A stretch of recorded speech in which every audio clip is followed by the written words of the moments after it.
My name is Hans-Peter Westcott.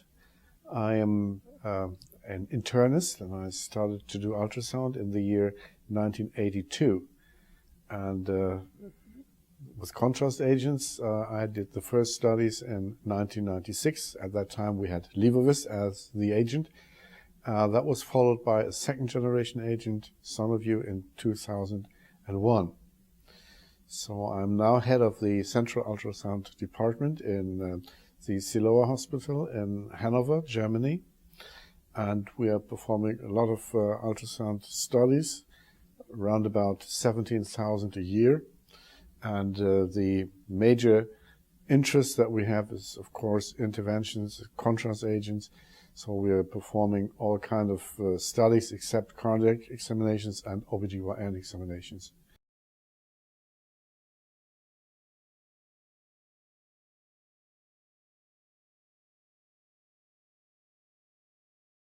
The topic of my talk today is CEUS in renal diseases, and what is the role of contrast-enhanced ultrasound?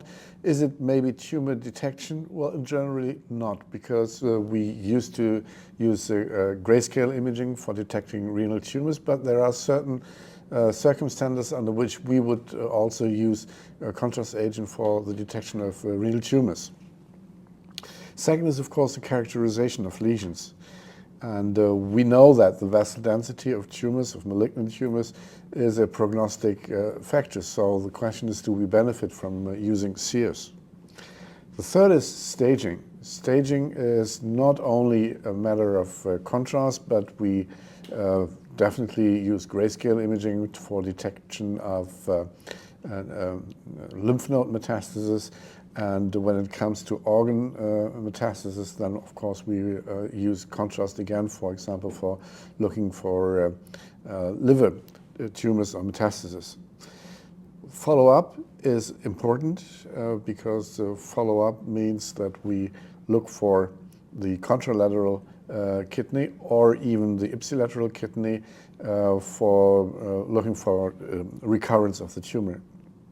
Trauma is something quite new to the ultrasound because so far we have not been used contrast agent in trauma so often, and this is because patients with severe trauma, they are first referred to CT study because CT can really detect the severeness of the trauma and the damage to the kidney. So no surgeon would only rely on contrast-enhanced ultrasound. But there are many blunt trauma, and especially the follow-up. And here, especially in younger patients, where contrast agent plays really a role and gives reliable clinical data. Infectious diseases, I will come to that, and this is also a new field, and I have some examples of that I will demonstrate later. It should be mentioned that the use of SonoView is off-label when it comes to the examination of the kidney. So the detection of renal tumors, we know from older studies like this one from James and Dow from 1996 that ultrasound is not the imaging modality that gives us the best detection rate of renal tumors. This is a comparison between CT and ultrasound, and it correlates the size of a lesion to the correlates the size of the lesion to the detection rate.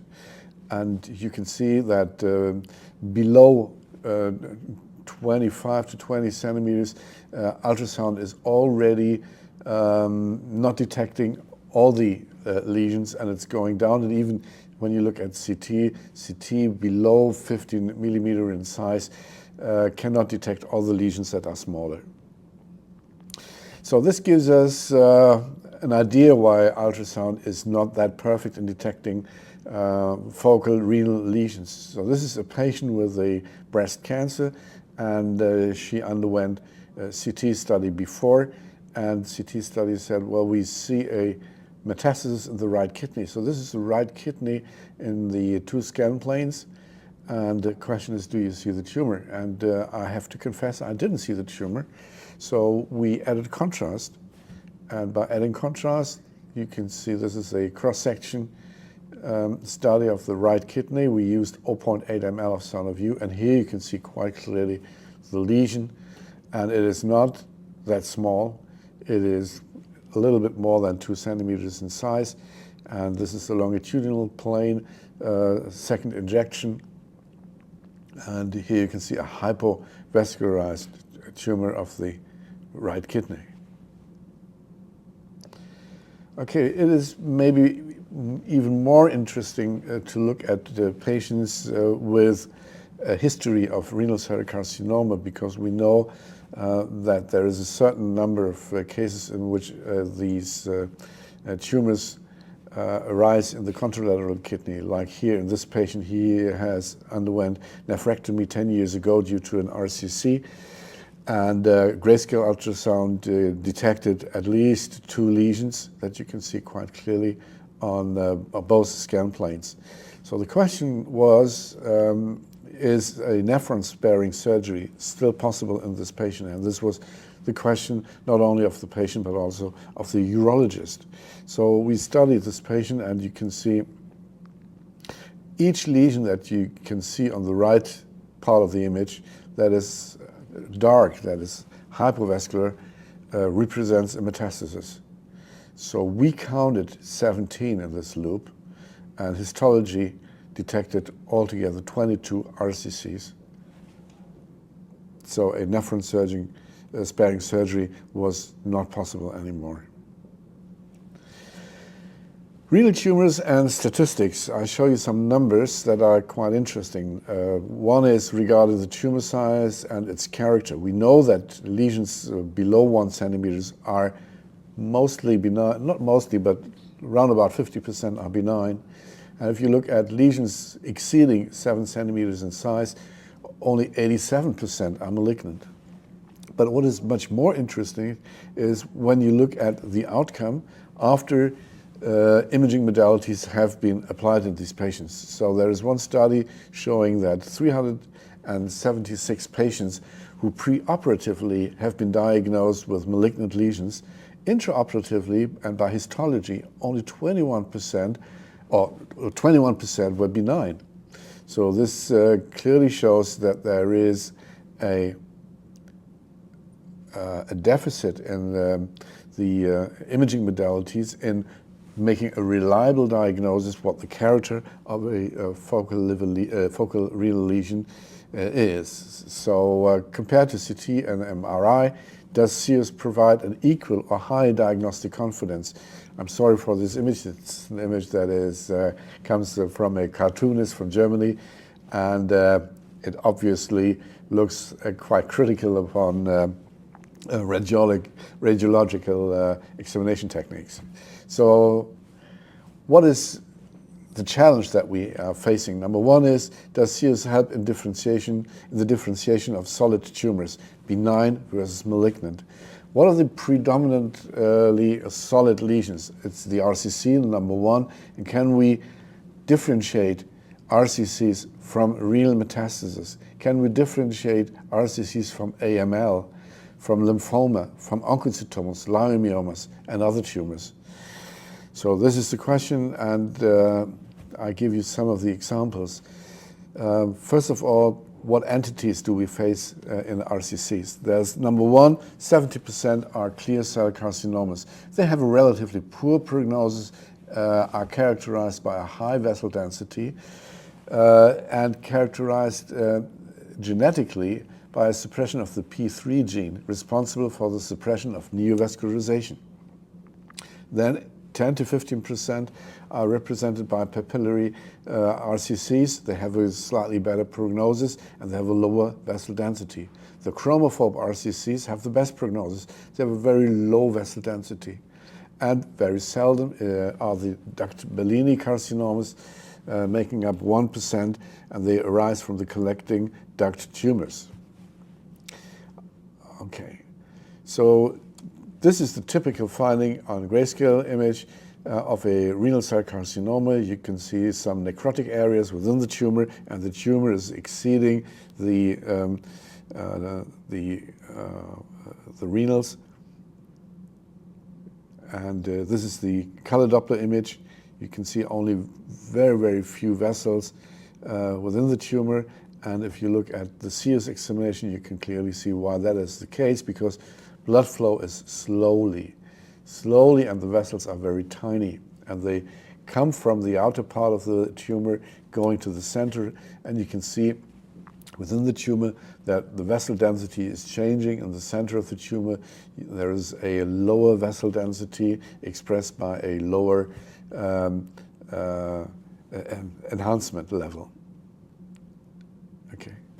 This is a female, 60-year-old, and you see that there is a tumor in the right kidney as well as in the left kidney, but both have a different grayscale appearance. The tumor on the right side is echo poor. It is more echo rich on the left side. So the question is, are they both the same or do they differ? So this is turned out to be an RCC on the right side, and you can see quite nicely a hypervascularized tumor. And over time, you will see that this tumor is washed out, like here. This is after 1 minute roundabout. Okay. And now let's look at the left side. So this is color Doppler on the left side. And again, in color Doppler, you only see vessels that are surrounding the tumor, but you do not really see intra-lesional vessels. So when we add contrast, you can see that this tumor is indeed vascularized, and you can see the arrival of the contrast bubbles, and slowly the tumor is filling and completely filled after a couple of seconds. And this tumor was also removed, and it turned out to be exactly the same type of tumor. So the grayscale image appearance does not predict anything. So clear cell carcinoma was the diagnosis on both sides.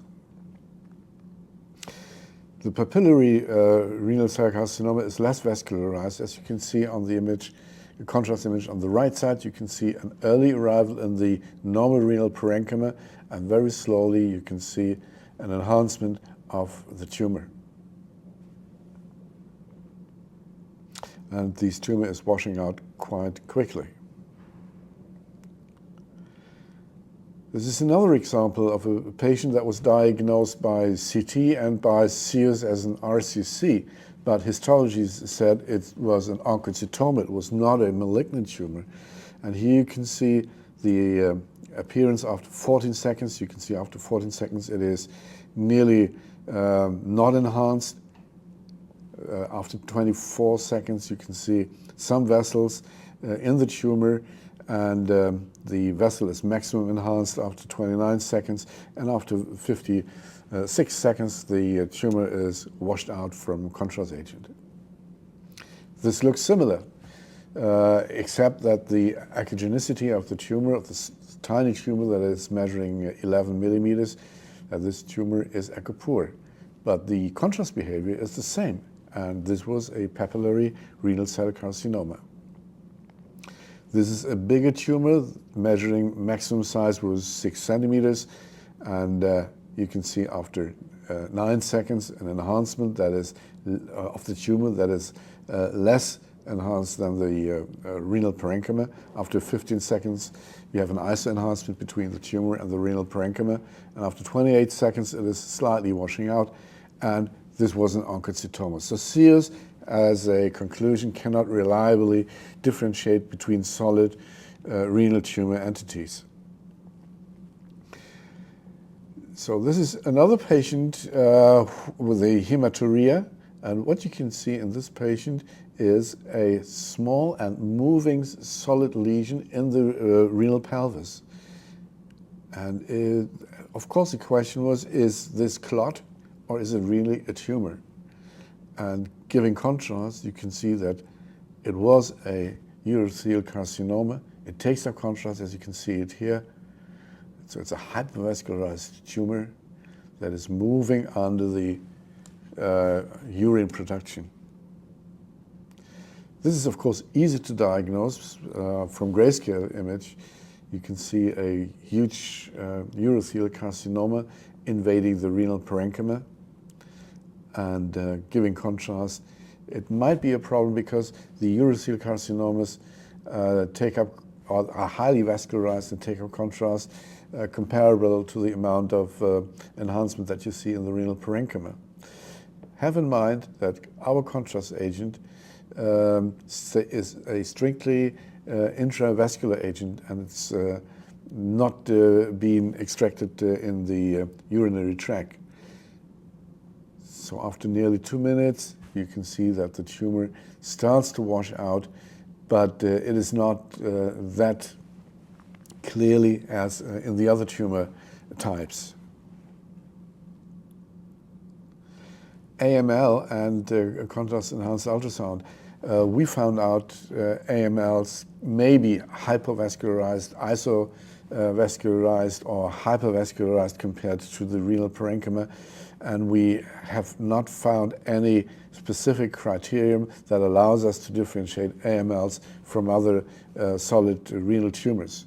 So are there any indications for using CEUS in AML? We think there are. First of all, let us talk about how reliable conventional ultrasound performs in diagnosing AML. There is a meta-analysis that was published in 2007 by Forelli, and in this meta-analysis, 220 hyper-echoic non-calcified renal lesions were examined, and the prevalence of AML was 45%. Sensitivity was 0.99, but a specificity of only 0.43. So these are not very good results, although the majority of people who are doing ultrasound think that making the diagnosis of an AML is an easy job, but I think it is not, because 1/3 of the renal cell carcinomas, when they are small, are also hyper-echoic.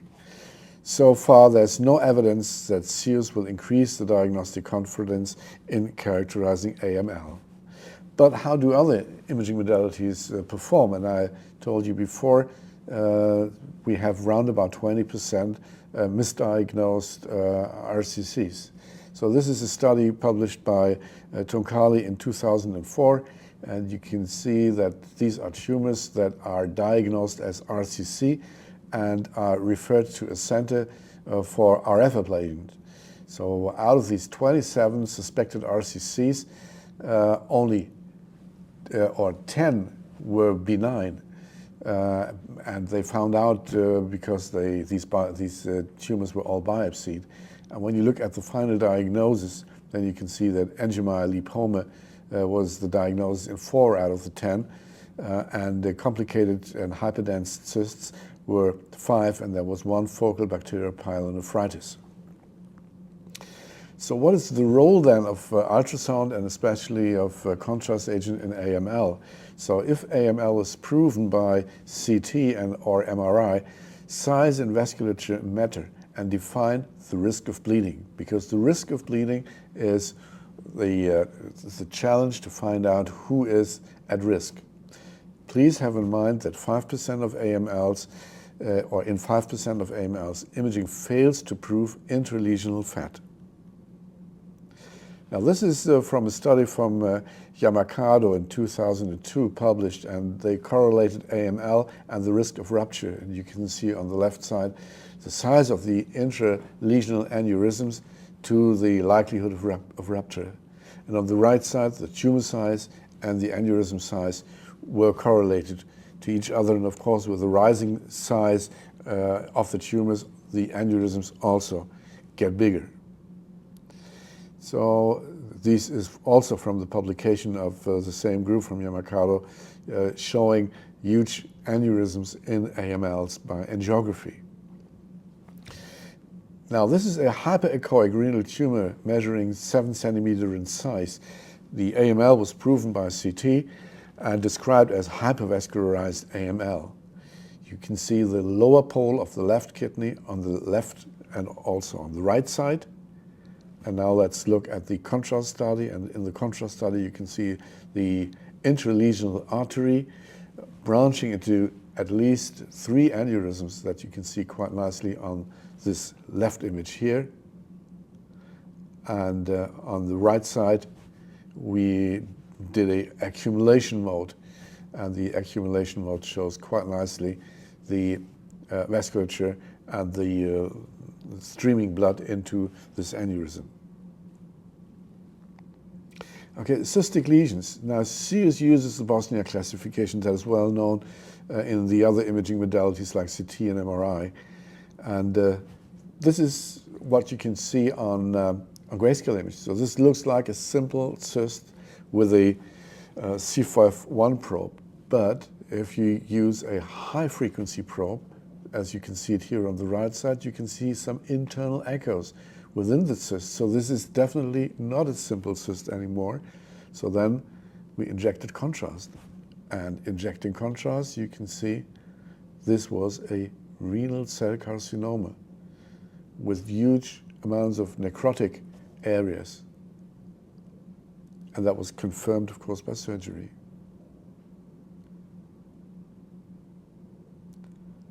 Now on the next image, you can see a patient, 41 years old, and she underwent several CT and MRI studies, but the images and the studies could not really confirm a cyst and could also not state that this is a malignant tumor. They were not conclusive, these studies. So this patient was sent to our lab to perform a CEUS study and just see what is happening. You can see the tumor quite nicely, and it's taking up contrast very, very quickly, and it turned out to be a very small 9 millimeter RCC of the left kidney.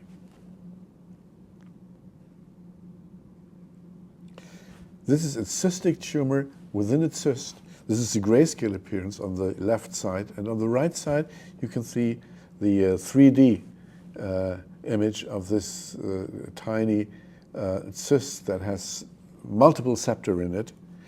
And we performed a contrast study. You can see on the left side shining through the cyst the tumor itself. Now the aorta is filling. You can see the left renal artery enhancing and the vein, and now you can see the enhancement of the tumor. And you can see some cystic parts within the tumor, but you can also see a lot of vasculature in these thickened septa. And this is a second injection, and you can see the renal artery, the vein, and the small arteries that are filling the lesion completely. So this was a cystic RCC as well. This is a patient who went to the urologist because of some prostate problems, and the urologist did also a study on the renal and found out that there was a big tumor that was highly suspicious for an RCC. So the patient was sent to CT, and CT says, no, it's a hemorrhage cyst. So the urologist wondered why he was so wrong with his diagnosis, but accepted the diagnosis. And during the following 2 years, the urologist sent him each half year to the CT to confirm the diagnosis of a hemorrhage cyst, which the radiologist did.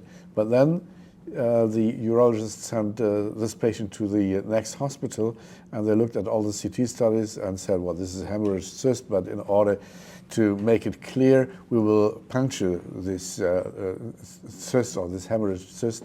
And indeed, what they found out by puncturing this lesion was they found blood, old blood, in this lesion. Half a year later, the patient was sent to, this is the CT study, and half a year later, the patient was sent to us, and this is what we found out. We found out that, of course, there was a hemorrhage, but you can see on the left side of this complicated cyst, solid and viable tissue, and this was an RCC. So that was a bleeding complication of this RCC. Was immediately, the patient underwent immediately on the next week surgery, and the diagnosis of an RCC was confirmed.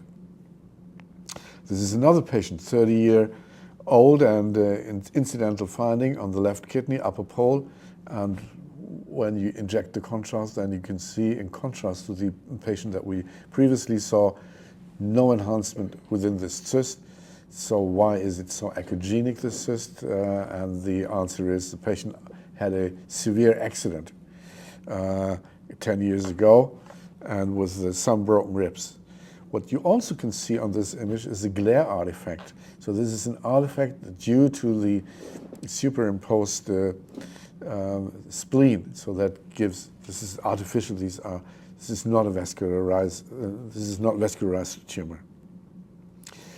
This is a patient who was sent to our lab from the radiologist who concluded from his CT study that this is an acute renal hemorrhage.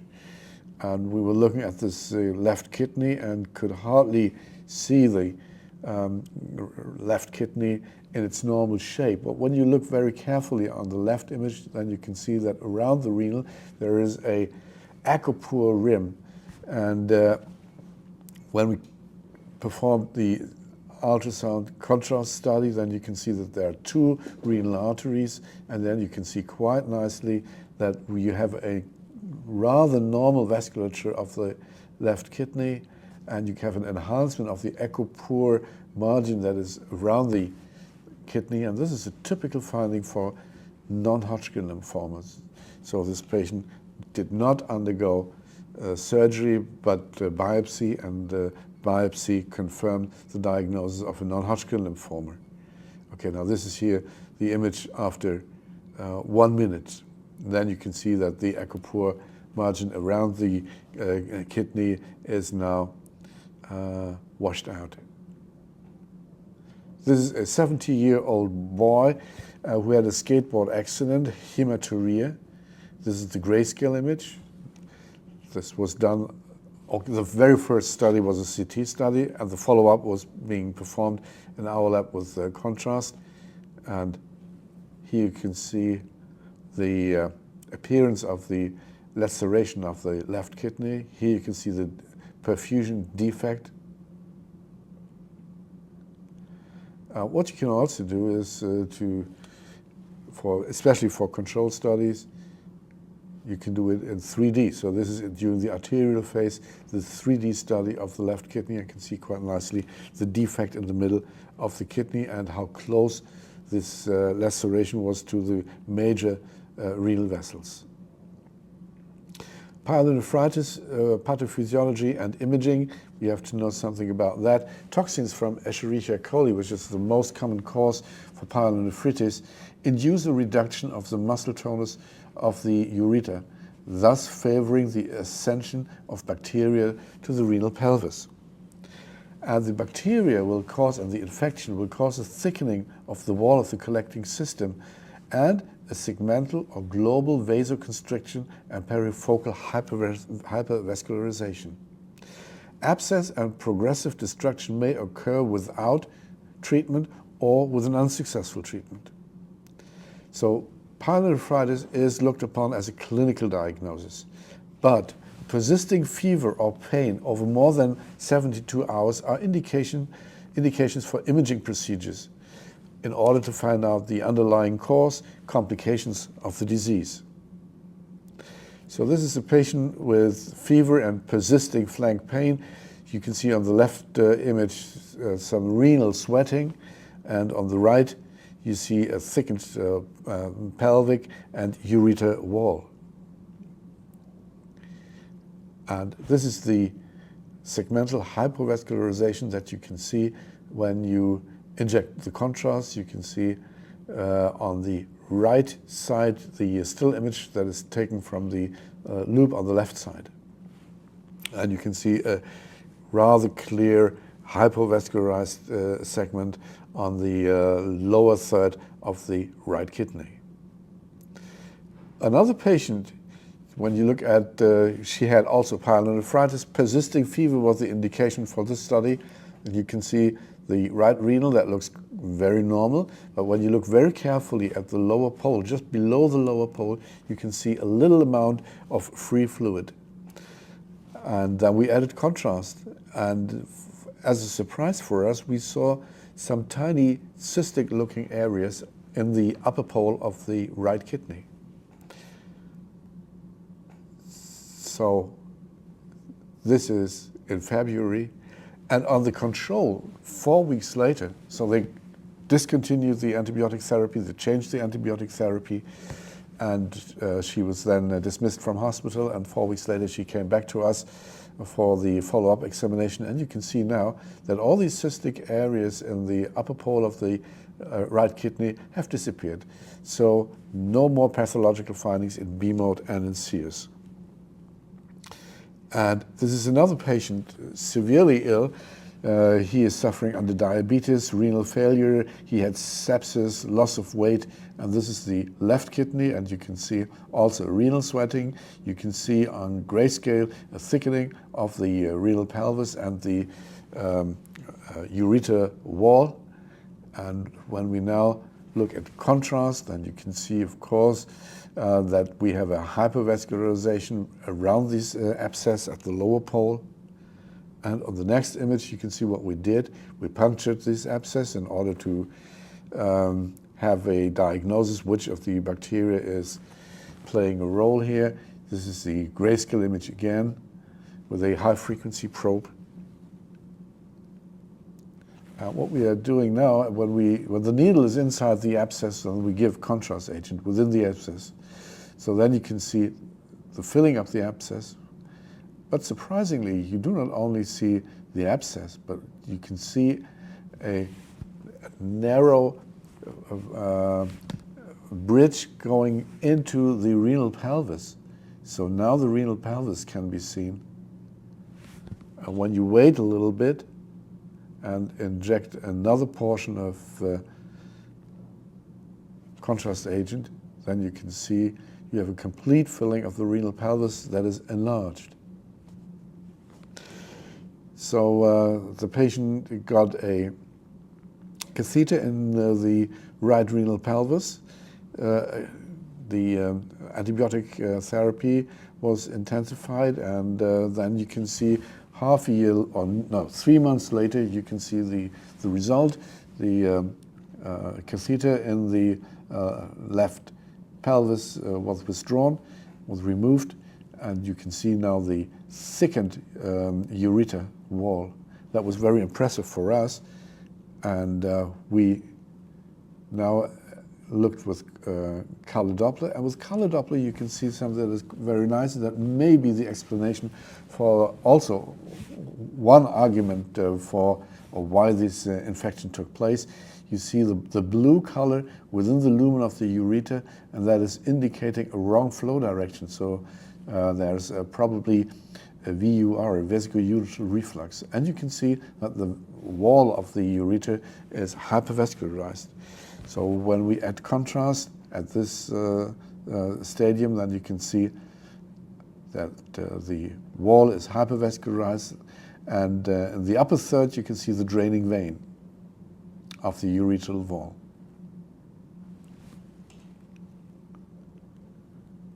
Okay, so renal tumors and inflammatory diseases, what are the CEUS indications that we see?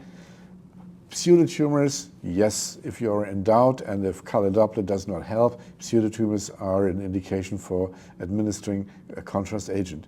Tumor detection, that is seldom. We don't use that on a regular basis, only for certain questions. Trauma, yes, mostly in the follow-up or in blunt trauma without hematuria to exclude damage to the renal parenchyma.